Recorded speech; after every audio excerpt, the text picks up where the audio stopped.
रात में लगी। अरे रात में गई तो इनको बंद करके जाना चाहिए, गाड़ी क्यों लाइन में लगी है? सरकार को बदनामी क्या, सरकार ने ऑर्डर किया है आप रैंडम चेकिंग करिए, आपने यहाँ पे परमानेंट अड्डा बना के रख दिया और आप बोल रहे हैं कि मरीवा में थे, तमाशा बना के रखे। आपके पास नाइट चेकिंग का ऑर्डर है क्या? बॉर्डर पे तो लूट बनाए हो आप और बचा रहे हो अपनी बचत करो, समझ में आती, गुंडों क्यों बचत कर रहे हो? स्कॉर्पियो तो सरकारी लगी, तो वो ड्राइवर क्यों नहीं बता पा रहा था कि किसकी गाड़ी सरकारी लगी आपके लिए है? आप चेक पॉइंट को नहीं करते। उधर भाग गया हूँ, ये भाग रहा है सामने। सर वो एक लोग बोले कहीं इसको बुलाना है, बुला लो, तो कलेक्टर साहब दिया जाएंगे तभी वसूल नहीं बंद होगा। ये आगे बोल रहे हैं ड्राइवर, हाँ ड्राइवर अभी आप कहाँ से आ रहे हैं? मैं रीवा से आ रही हूँ। तो जब रीवा में आप चेक पोस्ट कैसे लग गई, चेकिंग कैसे लग गई? मैं गई थी मतलब रात में। नेता और डीएम की लगी ऐसी दहाड़, दुम दबाकर भागे कर्मी, अब खैर नहीं है।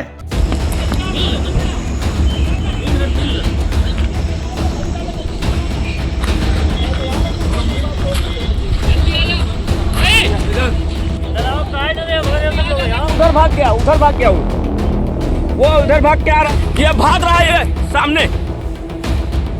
नमस्कार, ट्रांसपोर्ट टीवी में आपका स्वागत है। मैं हूं असलम कुरैशी, आप देख रहे हैं ब्रेकिंग न्यूज। दोस्तों, स्क्रीन पर दौड़ते हुए इन लोगों को देखिए, वर्दी नजर नहीं आ रही है, हो सकता है आपको लग रहा हो ड्राइवर हो क्योंकि ट्रक के बगल से दौड़ रहे हैं, पर ये ड्राइवर नहीं कर्मी है। जी हाँ, निजी कर्मी, जिनकी अब खैर नहीं है क्योंकि मामला पहुंच गया है नेता और डीएम साहब के पास। और ऑन द स्पॉट जब नेता साहब पहुंचे तो ये भागते नजर आए। जी हाँ, क्या है पूरा मामला बताएंगे इस अंतराल के बाद। पॉलिसी करवाली पर क्लेम के वक्त आ रही है दिक्कतें, कोई बात नहीं, अब ट्रांसपोर्ट मॉल लेकर आया है आपके लिए जेन्युइन पॉलिसी, तो अब क्लेम की चिंता छोड़ें और बीमा करवाएं ट्रांसपोर्ट मॉल से। अभी व्हाट्सएप करें 90-831 90-831 पर। जी हाँ दोस्तों, अब आगे बढ़ते हैं। अब जरा स्क्रीन पर देखिए इन लोगों को, ये आम नागरिक हैं जो बस पर जा रहे थे, ये श्रद्धालु हैं, ये काठमांडू नेपाल जा रहे थे अपनी श्रद्धा को लेकर वहां पर समर्पित होने के लिए। लेकिन इन्हें क्या पता, भारत में अगर आप गुजर रहे हैं तो पहले नतमस्तक होना पड़ेगा। किनके आगे? आरटीओ कर्मी के आगे या पुलिस कर्मियों के आगे? जी हाँ, हनुमाना चेक पॉइंट मध्य प्रदेश में जब ये पहुँचे तब इनको रोक लिया गया। ये श्रद्धालु दमोह मध्य प्रदेश से काठमांडू नेपाल जा रहे थे। अब जब हनुमाना चेक पॉइंट पर पहुंचे, रोक लिए गए। रात के समय लगभग 12-1 बजे के समय इन्हें रोका गया। अब वजह आप जान गए होंगे क्यों रोकते हैं। खाम इधर उधर की बात करनी है और बाद में पैसे ऐंठने हैं, ऐसे ही कुछ आरोप भी इस वीडियो में लग रहे हैं। अब इन्हें रोक लिया गया, रात भर ये खड़े रहे, सुबह हो गई, परेशान हो गए तो लोगों ने, जो बस के सवारी थी, उन्होंने विरोध किया। अब जब विरोध करना शुरू कर दिया तो वहां पर मारपीट हो गई, हाथापाई होने के आरोप लग रहे हैं। वीडियो में आप जद्दोजहद करते हुए, आरोप लगाते हुए इन महिलाओं को भी सुन सकते हैं जो कह रही हैं कि इनके पति को पीट दिया गया। हम लोग रात 12 बजे से यहाँ पर रुके हुए हैं और यहाँ पर जो गाड़ी की जांच पड़ताल की गई और हम लोग जो महिला है उनको बाहर निकाला गया गाड़ी से। आप लोग बाहर गए, छोटी छोटी सी बच्ची हैं, वो भूख प्यास से तड़प रही थी और जो यहाँ गुंडेगर्दी बता रहे थे और हम लोग को गाली गलौज दे रहे थे, ऊपर से लकड़ी अभी कुछ रहे थे। इसलिए हम लोग के जो पति हैं वो पुलिस को सहायता मांगेंगे कि खुद महिलाओं की पहली रक्षा करेंगे। पहले रक्षा की तो वो भी चढ़ बैठी हैं, वो भी गाड़ी गलौज देने मारने लगे हमारी पति को। पिस्तौल लोहे की पाइप से मारे, पिस्तौल दिखाकर पुलिस वालों ने मारा। सब जितने संगठन के भाई लोग हैं सबको मारने के लिए तैयार हुए, गुंडागर्दी दिखाने लगे। रोती दुहाई करती इन महिला कर्मियों को आपने सुन लिया कि किस तरह इनके पतियों को पीटा गया। क्यों पीटा गया? सिर्फ और सिर्फ एंट्री के लिए। और किनके द्वारा? निजी कर्मियों, निजी गुंडों के द्वारा, जिनको बार बार कहा जा रहा है कि मध्य प्रदेश के बॉर्डरों पर ये नहीं खड़े होने चाहिए, वर्दी वाले लोग होने चाहिए। अब ये सब हो ही रहा था, इस मामले ने तूल पकड़ा ही था कि यहाँ से विधायक साहब का गुजर हुआ। मऊगंज के विधायक हैं प्रदीप पटेल, वो गुजर रहे थे, उन्होंने मामले को देखा और समझा। अमूमन क्या होता है, लोग आगे निकल जाते हैं, लेकिन वो रुके तो यहाँ पहुँचे तो उन्हें पता चला कि ये तो मामला कुछ और ही चल रहा है। बस फिर क्या था, उन्होंने क्लास लगानी शुरू कर दी। वहाँ से ये निजी कर्मी तो भाग खड़े हुए। बाद में उन्होंने यहाँ के महिला आरटीओ अधिकारी को पकड़ लिया और घेर लिया। डीएम साहब को भी वहाँ बुला लिया। फिर जो सवाल जवाब किए हैं जरा सुनिए। पड़ी थी वो तुम्हारी थी? स्कॉर्पियो तो सरकारी लगी हुई थी। तो वो ड्राइवर क्यों नहीं बता पा रहा था कि किसकी गाड़ी सरकारी लगी आपके लिए है, इसके लिए अगर गाड़ी लगी होना चाहिए तो आपको होना चाहिए ना, फिर आप नहीं रहती तो कैसे वसूल? उड़न दस्ते के लिए है कि किसके लिए? सर वो अपने चेक पॉइंट के लिए। आप चेक पॉइंट क्यों नहीं करती? ड्राइवर को पता होना चाहिए। ड्राइवर आपका ब्लैंक था बिल्कुल कि नहीं, पता नहीं किसकी गाड़ी है क्या है, वो ऐसे थोड़ी होता है। आप अगर दूसरों की गाड़ी चेक कर रहे हो तो आपको ये तो पता होना चाहिए एटलीस्ट कि हमारी गाड़ी कौन सी है। कैमरे वैमरे चल रहे हैं आपके, और कुछ कैमरे लगवाओ इसमें, हाईमास जो जितने भी है इसमें। नहीं कोई लगवा देंगे, आप तो चेकिंग होगी ही नहीं, रैंडम चेकिंग करने का अधिकार है आप। 24 घंटे वाली जगह पे नहीं। फिर यार आप शांत रहो, ठीक है बात। जब हम सर आप तो बोलिए ना जी नहीं रहते हैं। मेरा कहने का मतलब रैंडम चेकिंग आपको करना है, स्थायी चेकिंग नहीं करना। अगर करना है तो आप मुझे अभी बता दीजिए कि स्थायी चेकिंग का आपके पास ऑर्डर है। नहीं ऐसे नहीं बोलिए, आपके पास स्थायी चेकिंग का ऑर्डर है क्या? बॉर्डर पे मेन क्यों कर रहे हैं आप?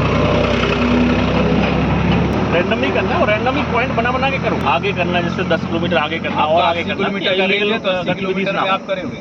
2 गाड़ी रोकिए, उनसे पूछताछ करिए, बाकी गाड़ी जाने दीजिए, फिर इसके बाद 2 गाड़ी पूछताछ करिए, 1 गाड़ी खड़ी करिए, उससे पूछताछ करिए। रैंडम चेकिंग ये कहलाती है। तो थोड़ी होती है कि आपने लगा दिया और लाइन लग गई। मतलब लूट बनाए हो आप और बचा रहे हो अपनी बचत करो। समझ में आती गुंडों क्यों बचत कर रहे हो आप? मतलब आप यहाँ रात भर से पब्लिक को परेशान कर रहे हैं, 150 गुंडे परेशान कर रहे हैं। आप बोलिए हमको पता ही। और कोई भी सर्चिंग है ना जो आप अपने उसमें करिए, अपनी कंट्रोल में। दूसरा कोई भी कांस्टेबल रैंक का आदमी नहीं करेगा। आप जब रहोगे वहाँ पे तभी होगी वो करके। ये बिल्डिंग आपकी कैसी है? ये खाली है इस तरफ जो है? ऑक्यूपाइड है, मतलब पूरी ऑक्यूपाइड तो नहीं है। अपने जो होमगार्ड्स हैं ना, कितने लोग हैं उसमें? 6 लोग। वो होमगार्ड सैनिक सब यहीं पे रोड पे खड़े होकर के गाड़ी रुकवाते हैं। उनको आप तो वो तो इसी आरटीओ के लिए लगे होंगे ना। कितना फोर्स है? सर 7 कांस्टेबल हैं और 6 होमगार्ड और 1 यहाँ कोई अधिकारी नहीं रहता जब चेक करते हैं? सर मैं रहती हूँ। चेक पोस्ट आप यही लगा दीजिए और भी नहीं। सर अभी आप कहाँ से आ रहे हैं? मैं रीवा से आ रही हूँ। तो जब रीवा में आप हैं तो यहाँ चेक पोस्ट कैसे लग गई? चेकिंग कैसे लग गई? मैं गई ही मतलब रात में लगभग। अरे रात में गई तो इनको बंद करके जाना चाहिए। गाड़ी क्यों लाइन में लगी है? सरकार को क्यों बदनाम कर रही हैं आप? सरकार को बदनाम नहीं किया, सरकार ने ऑर्डर किया है आप रैंडम चेकिंग करिए। आपने यहाँ पे परमानेंट अड्डा बना के रख दिया और आप बोल रहे हैं कि मैं रीवा में थे, और ड्राइवर बताने को तैयार नहीं। गाड़ी आपकी आरटीओ लगी गाड़ी खड़ी है, जब आप रीवा में थे गाड़ी यहाँ क्यों खड़ी है? तमाशा बना के रखे हैं। गाड़ी का देखो और वो बताओ मुझे क्या घटना, पूरी रिपोर्ट चाहिए मुझे इसका, पूरी रिपोर्ट। इस सवाल जवाब से मैडम जी घबरा गई। उनसे पूछा गया कि भैया ये बताइए कि आप थी कहाँ? ये निजी कर्मी यहाँ पर सबको परेशान कर रहे हैं, गुंडागर्दी कर रहे हैं, आपका फर्ज होना चाहिए यहाँ। आपकी गाड़ी कहाँ थी? आप थी कहाँ? आपकी ड्यूटी यहाँ लगी है? तो उन्होंने कहा कि मैं रीवा में थी। तो पकड़ा गया इन्हें इस बात पर कि आप रीवा में क्या कर रही थी। अरे भाई यहाँ खड़ी रहती हैं, रैंडम चेकिंग करिए, हर गाड़ी को रुकवा कर आप जाम लगवा देती हैं। इस तरह की बातें यहाँ इनको सुनने को मिली। और डीएम साहब भी विधायक साहब की बात में हाँ मिलाते आए और उन्होंने भी तुरंत कह दिया कि मुझे इस पूरे मामले की रिपोर्ट चाहिए, ये मनमानी यहाँ नहीं चलेगी, अब कार्रवाई तो होगी। सर निवेदन एक दिन हम लोग आए रात में, तो सर वो लोग बोले कहीं जिसको बुलाना है बुला लो, कलेक्टर साहब भी आ जाएंगे तब भी वसूल नहीं बंद होगा। यही आरटीओ गुंडे बोल रहे थे सर। ड्राइवर है? हाँ ड्राइवर आदमी कहाँ है? जो यही बोल रहे थे कहीं कलेक्टर साहब भी आ जाएंगे तभी एंट्री नहीं बंद होगा। एंट्री चाहिए बताओ, मैं कौन बता दूँ? इनमें नहीं है ही नहीं है, कौन तिवारी कह रहे हैं? अगर हम तिवारी जी बोल रहे हैं, ऐसे बोल रहे हैं। नहीं सब लोग भगा दिए जो यहाँ पे असूल रहे थे। आरटीओ से?